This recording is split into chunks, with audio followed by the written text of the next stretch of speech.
बिस्मिल्लाहिर्रहमानिर्रहीम। अब हमारे पास जो नेक्स्ट टॉपिक है वो है आउटर प्रोडक्ट के बारे में। आउटर प्रोडक्ट क्या होता है, टेंसर्स के अंदर आउटर प्रोडक्ट क्या होता है, इसके बाद हम इनर भी पढ़ेंगे। तो आउटर प्रोडक्ट क्या होता है, आपके पास कोई एक टेंसर एस है और एक टेंसर टी है, तो आउटर प्रोडक्ट किस तरह से लिखते हैं और उसका ऑर्डर क्या होता है। देखिए, इस टेंसर का जो अपर कोवेरिएंट है वो P(i1, i2, i3 up to so on P time जा रही है और इसके कोवेरिएंट में Q टाइम जा रहा है। कंट्रावेरिएंट में P और को में Q टाइम्स ये जा रहे हैं।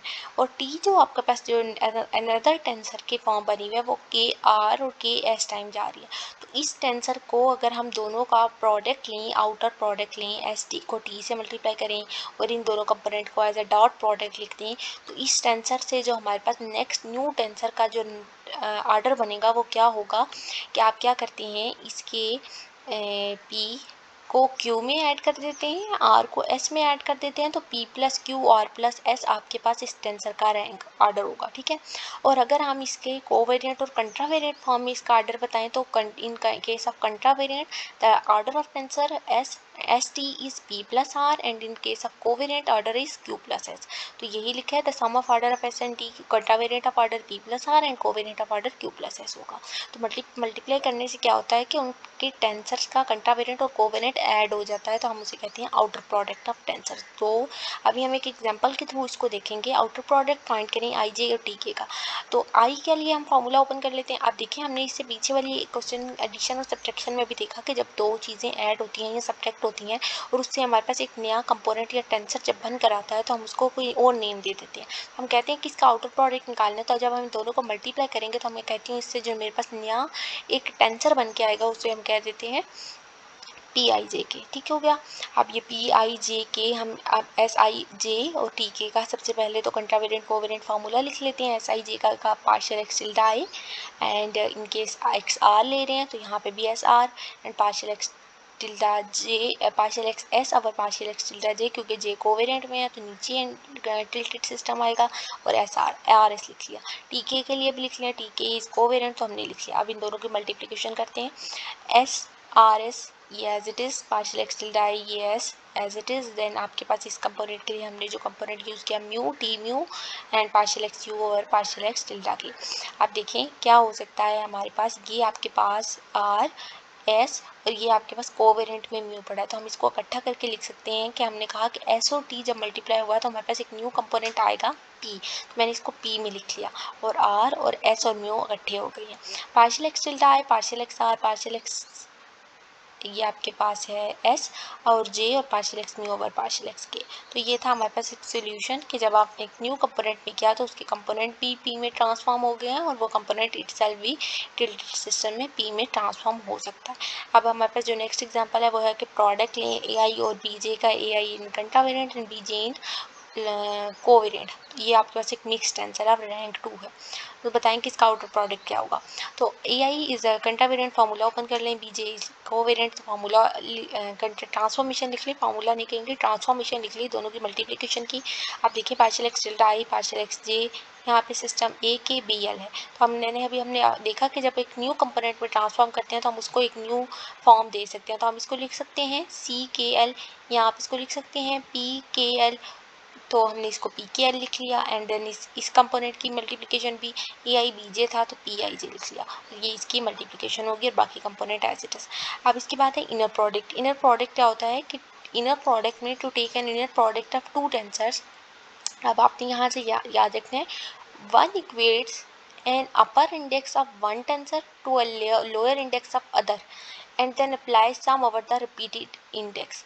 कि ये इनर प्रोडक्ट की डेफिनेशन है कि क्या करते हैं आउटर प्रोडक्ट में तो हम सिंपल उसको मल्टीप्लाई कर देते हैं और कहते हैं कि उसका ऑर्डर क्या है P plus Q R plus order है।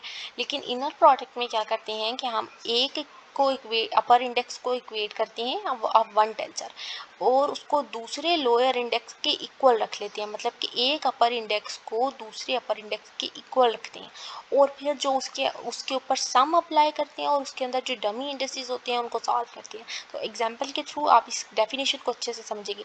इनफैक्ट द कंट्रावेरिएंट और कोवेरिएंट बिहेवियर्स जो होते हैं वो कैंसिल हो जाते हैं और जो lower the total order of tensor. और इससे क्या होता है जब आप इक्वेट करते हैं अपर और लोअर इंडेक्सेस को आपस में और जो डमी इंडस्ट्रीज हैं उसको रिड्यूस करते हैं, तो इससे आपके पास जो टेंसर का ऑर्डर है वो कम हो जाता है, रिड्यूस होता है।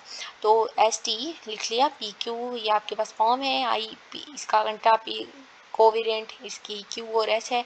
तो इनकी मल्टी इसके केस में इनर प्रोडक्ट में आप इसका प्रोडक्ट किस तरह से लेते हैं, P in case of S and R in case of Q, तो P S R Q inner product इसका बनता है। In general all of these will be distinct, ये आपस में डिस्टिंक्ट होते हैं। Each will be a tensor of order p plus Q, इसका ऑर्डर वैसे यही रहता है p plus Q R plus S, और इसको जब हम सॉल्व करते हैं तो इसका ऑर्डर का जो है सॉरी इस टेंसर का ऑर्डर रिड्यूस हो जाता है। और वो कहते हैं कि अगर ये 2 टाइम्स रिड्यूस होता है तो हम इसको इस तरह के कोई इक्वेशंस लिख सकते हैं। तो एग्जांपल देख लेते हैं। एग्जांपल में क्या है हमारे पास, find the tensor S I J, आपके पास एक कंटावेरिएंट फॉर्म है और ये आपके पास एक कोवेरिएंट फॉर्म है। इनर प्रोडक्ट इसका फाइंड करना है, और ये जब दोनों इनर प्रोडक्ट लेंगे तो एक न्यू कंपोनेंट में ट्रांसफॉर्म हो जाएंगे जिसको हमने यू कहा, और कहता है कि आपके पास जो न्यू कंपोनेंट बनेगा वो यू जे के एम का बनना चाहिए, और शो करें कि ये एक कंटावेरिएंट ऑर्डर 1 है और कोवेरिएंट ऑर्डर 2, मतलब कि आपके पास आंसर में एक पावर में जे आना चाहिए, कोवेरिएंट में के एम आना चाहिए, और पावर में देखिए जब जे है तो इसका ऑर्डर 1 बन रहा है और इसका ऑर्डर 2 बन रहा है, तो हमने इसको सॉल्व करना है। अब देखें एस आई जे का हम यहाँ पे ओपन कर सकते हैं, के एल एम का भी ओपन कर सकते हैं, तो देख लेते हैं जी। यू जे के एम आपके पास इसके इक्वल है S U G T U T K U M, तो यू टिल्टेड सिस्टम में ये S tilted system T tilted system के इक्वल होगा, दोनों की मल्टीप्लिकेशन करते हैं, एंड देन मल्टीप्लिकेशन में एस आई जे क्या होगा आपके पास partial x tilde, then wait a minute, उन्होंने यहाँ पे इसकी कंपोजिशन चेंज कर ली। अच्छा, तो अब हम क्या कर सकते हैं, यहाँ पे आपके पास वो देखें, कहता है कि जब आपके पास एस आई जे और टी के एल एम है तो आपके पास जो न्यू कंपोजिशन की फॉर्म बनी वो एस म्यू जे और टी के यू एम बनी, मतलब कि आपके पास यहाँ पे अगर आई था देखें तो यहाँ पे अब क्या है, जे म्यू है और जे एज इट इज़ है, बाकी कंपोनेंट एल था तो वो भी म्यू है, तो अब हम इसकी कंपोजिशन इसकी रिस्पेक्ट से लिखेंगे। तो देखें एस म्यू तो पार्शियल टिल्डा म्यू, और उसके लिए कंपोनेंट पी यूज़ किया तो इधर भी पी, और जे एज इट इज़ था पार्शियल एक्स टिल्डा जे और पार्शियल एक्स आर लिख लिया। एंड देन आपके पास जो नेक्स्ट था वो था partial T K U M, तो कोवेरिएंट में के यू एम लिखेंगे, के यू और एम उसके रिस्पेक्ट से आपने कंपोनेंट जो एस क्यू टी इधर लिखने हैं वही यहाँ पे लिखने हैं। ये लिख लिया, इनकी मल्टीप्लिकेशन कर ली, इस कंपोनेंट को इस कंपोनेंट से इकट्ठा कर लिया, पार्शियल डेरिवेटिव से इकट्ठे कर लिए। अब हमें क्या चाहिए था, देखें हमें यहाँ पे जे कंपोनेंट चाहिए, यहाँ के और एम चाहिए, तो u और j हमारे पास पड़ा हुआ है, यहाँ पे j चाहिए और यहाँ पे k और m चाहिए। तो देखिए partial x tilde P R लिख लिया, टी एस क्यू टी, ये तो सिंपल मल्टीप्लिकेशन होगी, ये भी एज इट इज़ आ गया, पार्शियल एक्स जे टिल्डा एक्स आर एस के टी एम, और इस फॉर्म को पार्शियल एक्स क्यू और पी को वो कहता है कि मैं इसको क्रोनिकल डेल्टा की फॉर्म में लिख सकता हूँ। क्यों लिख रहा है, क्योंकि हमने रिड्यूस करना है कि ये वाला फैक्टर हमारे पास अनवांटेड है, यहाँ पे हमें इस चीज़ की ज़रूरत नहीं है, तो हम इसको क्रोनिकल डेल्टा की फॉर्म में लिखेंगे और इसको बंद कर देंगे। ये क्यू और पार्शियल एक्स क्यू और पार्शियल एक्स पी, तो देखें ये वाला कंपोनेंट, ये आपके पास x partial x tilde mu ये कैंसिल हो सकता है, और बाकी जो बचे इसका ये बचा इसका ये बचा, इसको हमने क्रोनिकल डेल्टा की फॉर्म में लिख लिया। बाकी ये कंपोनेंट और ये कंपोनेंट एज इट इज़ आ गया, ये ख़त्म हो जाएगा, ये 1 हो जाएगा आपके पास। फिर क्या करेंगे, एच पी आर ये एज इट इज़ कंपोनेंट आ गए एस के टी एम।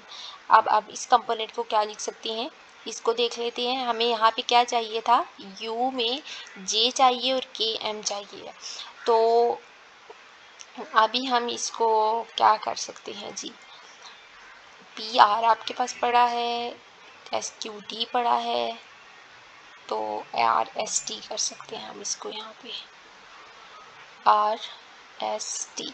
ओके, अब हम क्या करेंगे, पी को जब हमने क्यू के इक्वल रखा तो हमने कहा कि पी और क्यू यहाँ पे इक्वल हो गए तो ये 1 हो गया, तो हम यहाँ पे पी को क्यू के जब यहाँ इक्वल रख सकते हैं तो हम यहाँ पे भी इसको इक्वल रख सकते हैं, तो S P R T S P T लिख सकते हैं इसको। तो यहाँ पे ये पी और ये पी 1 हो जाएंगे, तो आपके पास एस आर बचेगा और टी एस टी बच जाएगा। तो अब ये एस आर और टी एस टी को हमने न्यू कंपोनेंट यू का नाम दे दिया, और एस में आर आ रहा है तो यू में आर लिख लिया, और एस और टी नीचे आ रहा है तो यहाँ ये लिख लिया, और बाकी कंपोनेंट एज इट इज़ आ गए। होप सो आपको अच्छे से समझ आया होगा। अब देख लेते हैं यहाँ पे क्या है, ए आई बी आई 2 टेंसर्स हैं, इनकी आउट ये आपके पास अच्छा ठीक चल रहे हैं हम। अगर ये आप इनके आउटर प्रोडक्ट लें या इनर प्रोडक्ट लें तो वो एक स्केलर ही आता है या इनवेरिएंट आता है। तो ए आई की फॉर्म लिख ली, बी आई की फॉर्म लिख ली, दोनों कंपोनेंट को लिख लिया, देन ये टिल्डा सिस्टम कैंसिल हो सकते हैं। आपके पास पार्शियल एक्स पी क्यू और पार्शियल एक्स पी, इसको हम डेल्टा पी क्यू लिख सकते हैं, A P B Q, P Q के इक्वल हो सकता है। अगर पी क्यू के इक्वल हो सकता है तो अभी हम इसको लिखते हैं तो आंसर ये 1 हो जाएगी चीज़। और जब पी क्यू के इक्वल है तो हमें क्या चाहिए, आंसर में क्या चाहिए, हमें ई आई बी आई चाहिए। तो हम पी को क्यू के इक्वल रख लेंगे, क्यू को आई के इक्वल रख लेंगे। तो यहाँ पे भी ए आई हो जाएगा, यहाँ पे भी आई हो जाएगा। तो ये एक इन्वेरिएंट केस हमारे पास आ चुका है। देन नेक्स्ट वाले क्वेश्चन के अंदर हमने प्रूव करना है कि अगर जी आई जे एक कोवेरिएंट फॉर्म है, इसका टेंसर का ऑर्डर देखें 2 है, और यू आई वी जे हैं, कट्टा वेरिएंट टेंसर्स हैं, और ये double and then the double inner product, अगर हम इन दोनों का इनर प्रोडक्ट लें तो वो एक इन्वेरिएंट आता है। तो जी आई जे की फॉर्म लिख लें, यू आई वी जे की फॉर्म लिख लें, दोनों की फॉर्म्स लिख ली हैं। कंटा वेरिएंट में दोनों को मल्टीप्लाई कर लिया। मल्टीप्लाई करने के बाद आपके पास जी आई जे यू आई वी जे था, ये मल्टीप्लिकेशन की फॉर्म लिखी। पार्शियल एक्सेलरेटेड सिस्टम आई, और ये आपके पास यू आई के कंपोनेंट से कैंसिल हो सकता है, जो कि हमारे पास जी आई जे का था।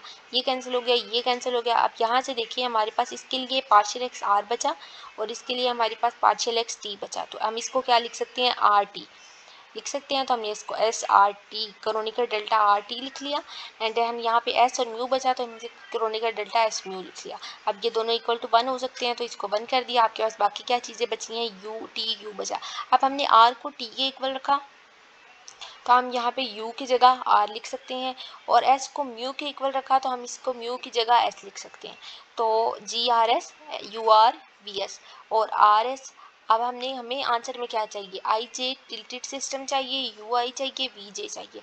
आर को हम क्या करेंगे, आर को एस के इक्वल रखते हैं और एस को आई के इक्वल रखते हैं, सॉरी आर को आई के इक्वल रख देते हैं और एस को जे के इक्वल रख लेते हैं। तो आर आई हो जाएगा, और एस जे की जगह यहाँ पे जे, और यहाँ पे भी आर की जगह आई और एस की जगह जे। तो देखिए ये जो हमारे पास जे क्वेश्चन में गिवन था, जी आई जे और यू आई वी जे एक इनवेरिएंट बताना था, तो ये हमारे पास इसके आंसर में आ गया है। यही चीज़ आई गया, और यही इसके टिल्टेड सिस्टम से भी हम लेकर चलते आए हैं, तो दोनों आंसर इक्वल आए, तो हम कहेंगे कि ये एक इनवेरिएंट केस है। तो होप से आपको वीडियो अच्छे से समझ आई होगी। अगर वीडियो अच्छी लगे तो लाइक करें, चैनल को सब्सक्राइब करें, अपने फ्रेंड्स के साथ शेयर करें। अल्लाह हाफिज़, थैंक यू।